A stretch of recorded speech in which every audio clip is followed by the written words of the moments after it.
கொரிய நாட்டின் மிக சிறந்த அழகியாக ஒரு பெண் தேர்ந்தெடுக்கப்பட்டாள்.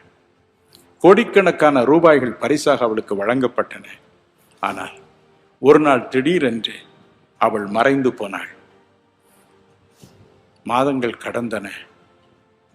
ஒரு குறிப்பிட்ட ஹோட்டலில் அமெரிக்க ஐக்கிய நாட்டில் அவளை கண்டுபிடித்தார்கள். ஆனால் அவளை பார்த்தவுடன் போலீசாரும் சரி, கூட சென்றவர்களும் சரி, கண் கலங்கினார்கள். காரணம் என்ன தெரியுமா? அவளுடைய தலையிலிருந்து உடல் முழுவதும் தீயினால் உண்டான காயங்கள். வாலிபன் ஒருவன் அவளுக்கு வந்த புகழை கண்டு பொறாமை கொண்டான். இந்த புகழை அழிப்பேன் என்றான். நய வஞ்சக வார்த்தைகளை அவளோடு பேசி அமெரிக்காவுக்கு கடத்தி கொண்டு வந்தான். ஹோட்டல் அறையில் அவளை அடைத்தான். தன் கையில் சிகரெட்டை எடுப்பான், அதை பற்ற வைப்பான்.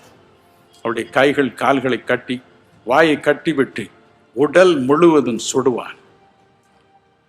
சுட்டு சுட்டு சுட்டு சுட்டு அந்த காயங்களினால் அவளுடைய அழகு முகம் அகோர முகமாக மாறி வேதனையான சூழ்நிலைக்குள் அவளை கொண்டு வந்தது.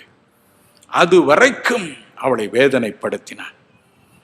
அவளை பார்த்து யாரும் சொல்ல மாட்டார்கள், இவள்தான் கொரிய நாட்டின் அழகி என்று தேர்ந்தெடுக்கப்பட்டவள் என்று. பொறாமை. அவனிடம் கேட்டார்கள் போலீசார், ஏனப்பா அந்த தீமையான காரியத்தை செய்தார்?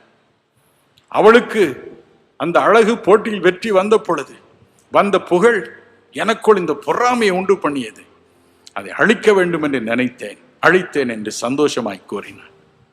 என் அன்புக்குரியவர்களே, உங்கள் பள்ளியில் நீங்கள் வெற்றி பெறும் பொழுது, என் அன்பு பிள்ளைகளே, போட்டிகளில் நீங்கள் வெற்றி பெறும் பொழுது நிச்சயமாகவே பொறாமை மற்றொரு பக்கம் வரும் என்பதை நினைத்துக் கொள்ளுங்கள்.